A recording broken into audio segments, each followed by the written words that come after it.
নমস্কার, সবাই কেমন আছেন? আশা করি সবাই খুব ভালো আছেন। আমিও খুব ভালো আছি। তো চলুন প্রতিদিনের মতো আজকের ব্লগটাও এখন থেকে শুরু করি। এখন কটা বাজে দেখেছেন তো ঘড়ির কাঁটায় 3:46। একটু ভোর ভোর উঠেছি গো। আজকে না ফোঁটা আমাদের, সেই কারণে আগের দিন রাতে তো ফোঁটা দিয়েছি। আমাদের ষষ্ঠীর দিন সন্ধ্যাবেলা ফোঁটা আর সপ্তমীর দিন ভোরবেলা ফোঁটা। তো সেই কারণেই উঠেছি। ষষ্ঠী মানে সপ্তমী ভোরের ওই ফোঁটাটা বাসি ঘরে ফোঁটা দিতে হয়। তো যেরকম আগের দিন রাতে দিয়েছি কী সুন্দর ফুটেছে দেখেছেন, ওর ওপরেই দিয়ে দেবো, কারণ চারিদিকে দিয়ে না ঘাবড়াবো না। আগেকারের মা কাকিমাদের দেখেছি, আমার ঠাকুমাকেও দেখেছি জানেন, আমার পিসিদেরকে দেখেছি। আমার ঠাকুমার মাটির ঘর ছিল, তো মাটির ঘরের এই চৌকাঠে বা জানলার মানে দরজার ওইগুলোতে না চারিদিকে কি সুন্দর নীল লাল দিয়ে এগুলো সাজাতো পিসিরা। তবে এখন আর সচরাচর সেগুলো সব দেখাই যায় না। যা আমি এইটুকু দিলাম, মানে এই সামান্যই এক জায়গাতে দিলাম, বেশি ঘাবড়ালাম না। একদিকটা এরকমভাবে থাক, তাই না বলুন? এটাকে বলা হয় মঙ্গল ফোঁটা। যাই চলুন এবার একটু নিচের যে ঘরটা আছে কালী ঠাকুরের, সেই ঘরের ওইটুকুও দিই। আর মন্দিরে তো যাব, কিন্তু মন্দিরে তো এখন আমাদের মন্দিরটা নতুন করে হচ্ছে, তাও একটু সামনেটা দিয়ে আসি। আর এই যে দেখুন ঘরের চৌকাঠ। চলুন দেখতে দেখতে তো এখন প্রায় 6টা বেজেই গেল। ভোর ভোর উঠেছিলাম ঠিকই, সব কাজকর্ম সেরে নিয়ে আবার একটু রেস্টে চলে গিয়েছিলাম। তারপরে এই যে সব আনাজপাতি কেটে নিয়েছি। এই জায়গাটায় আর গাজরটা ধরলো না, তাই গাজরটা একটু পরে কাটবো। আসলে আজকে সপ্তমী, বাড়িতে ভাবলাম একটু নিরামিষ রান্নাই করি, তাই একটু ভাবছি রাইস করব আর একটু আলুর দম করব। তাই এই যে মশলাপাতি সব নিয়ে নিয়েছি। এবারে কড়াটায় কালকে না পরোটা করেছিলাম, কড়াটা একদম একদিকটা পুড়ে গেছে। দেখছিলাম আলুটা ভেজে নিই চটপট করে, আলুর দমটা করে নিই। আর ওদিকে ভাতটা আমার হয়ে গেছে, ফ্যান মারতে দিয়েছি। তো এদিকে আলুর দমটার জন্য একটু টমেটোটা না সত্যি কথা বলতে আগেই যদি আমি মিক্সিতে একটু বেটে নিতাম ভালো হতো। তো যাই হোক সেটা আর হলো না, ভাজতে ভাজতে অনেকটা সময় লেগে গেল। এবার ওটা মোটামুটি ভেজে গলে গেছে। এবার একটু এর মধ্যেই মানে তেলের মধ্যে একটু লঙ্কা গুঁড়ো দিয়ে দিলাম কালারের জন্য। এবারে বাদ বাকি জিরে গুঁড়ো, ধনের গুঁড়ো, কাজু, পোস্ত আর আদা বাটাটা দিয়ে দিলাম। এবার একটু সামান্য নুন, ব্যাস। তারপরে নামাবার আগে একটু চিনি আর কাসুরি মেথি দিয়ে নামিয়ে নেবো। ব্যাস এইভাবে আজকে আলুর দমটা করছি। তবে কি জানি কেমন হবে জানি না, তো মোটামুটি চেষ্টা করছি ভালো করে করার। তো আর ওই বাবা খুব একটা রাইস খেতে পছন্দ করে না, কিন্তু উনিও আজকে বলল যে ঠিক আছে যদি সকালের মধ্যে একটু করে দিতে পারো তাহলে নিয়ে যাব টিফিনে। তো ভাবলাম আমি খাবো বেলাতে, আবার হবে, তাই ভাবলাম একটু ভোর করে নিই, তাহলে উনিও নিয়ে যেতে পারবে। তো যাই হোক আমার মোটামুটি এদিকে রান্না কমপ্লিট হয়ে গেছে। সব কিছু সবজি ভেজে আমি ভাতের সাথে মিশিয়েও নিয়েছি, একটু নুন চিনি আর একটু চাটনি বসিয়েছি। এই যে আর ওই বাবার টিফিন কাঠিতে আমি তুলছি, দেখুন বেশ সুন্দর হয়েছে জানেন, বেশ গন্ধটাও দারুণ বেরিয়েছে। তবে কিছু মশলাপাতি আমি দিইনি, এমনি ভাতের সেন্টার কথাই বলছি আর কি, ঘি পড়েছে তো তাই জন্য। আসলে এই মাঝখানের কিছু ভিডিও আপনাদেরকে দেখাতে পারলাম না, যেগুলো মিক্সি করা বা এগুলো একসাথে ভাজাটা।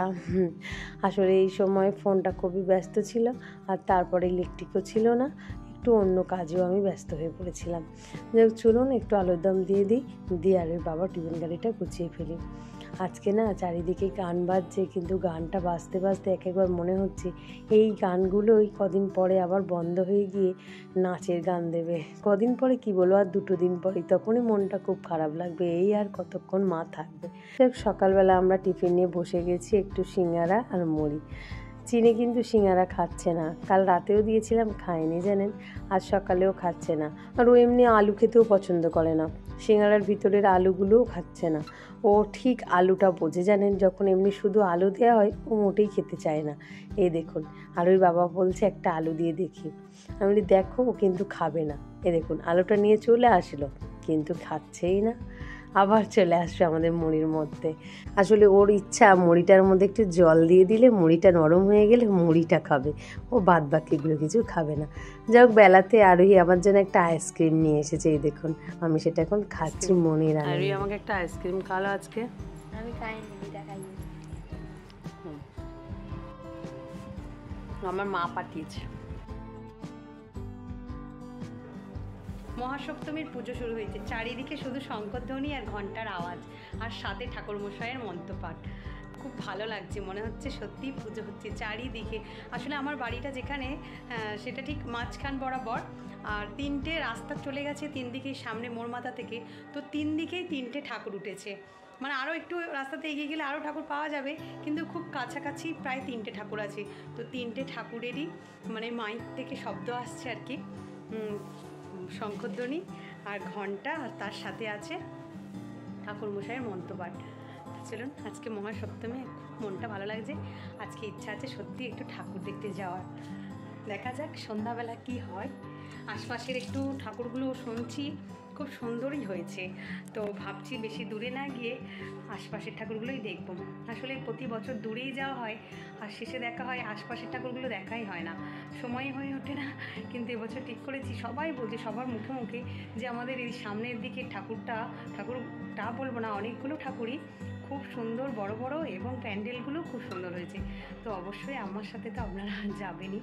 তো চলুন সন্ধ্যাবেলা ঠাকুর দেখে আসবো। কিন্তু বাড়িতে নেই, আরই আছে ওর মামার বাড়ি। আসলে মায়েদের একদম বাড়ির সামনেই তো ঠাকুর ওঠে, তো কালকে আপনাদেরকে দেখাবো। তো ওখানে কালকে যাব, আর ওখানে ঠাকুর ওঠে, ওই জন্য ওখানেই পুজোটা কাটাই। আর মা মানে দাদার ছেলে আছে যেহেতু, তাই জন্য মাও বলে বাড়িটা একটু বাচ্চারা থাকলে গপম করে, কিন্তু আমার বাড়ি একদম ফাঁকা। আমি আর চিনি আর আমার ঠাকুররাই আছি বাড়িতে, আর ওর বাবা আজকে ডিউটি বেরিয়েছে।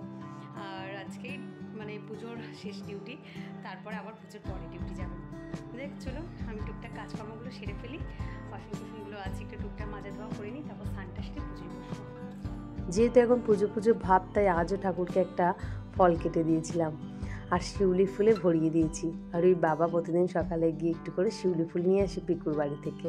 আর এই যে আমি তারপরে খাবার নিয়ে বসে গেছি, যে আমি একা একা খাবো ঠিকই কথা, আরোহীর জন্য পাঠিয়ে দিয়েছি ওই বাড়িতে। যেহেতু ওখানে আরোহী আছে, বাবু আছে, মা আছে, বৌদি আছে, তাই ওদের জন্য একটু কন্টেনারে করে পাঠিয়ে দিয়েছি। আর বাদ বাকিটুকু আমি নিয়ে বসে গেছি। সন্ধ্যাবেলা আমি বেরিয়ে পড়েছি একটু সেজে গুজে। আর ওর বাবার খুব বায়না আজকে একটু কাছাকাছি চলো কোথাও ঠাকুর দেখে আসি। তো বেরিয়ে পড়লাম দুজনে মিলে।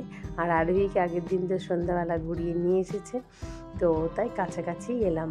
আশা করি জায়গাটা বুঝতে পারছেন কোথায়। তো এখানে হয়েছে এবছরের ভাবনা অপরাজিতা। তো চলুন দেখি সামনের কোন গেটা খুব মন কেড়েছে। তো আস্তে আস্তে ভিতরে আরও কত কী করেছে সেটাই দেখি, চলুন।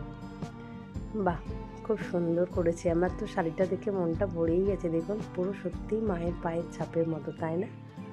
তার সাথে একটা করে জবা, দারুণ লাগছে। আর এই যে এখন সব অভয়াকাণ্ডের অভয়াদের ছবি, আর এই তো আমাদের সমাজ সেটাকেই তুলে ধরেছে যে আমাদের সমাজে কী পরিণতি। যাই চলুন দেখি ভিতরটা কত সুন্দর একটা লাইটিং দিয়ে সুতো দিয়ে বানিয়েছে, এটাও বেশ ভালো লাগছে। সব থেকে ভালো লাগছে তো মাকে, সে তো বলার নয়।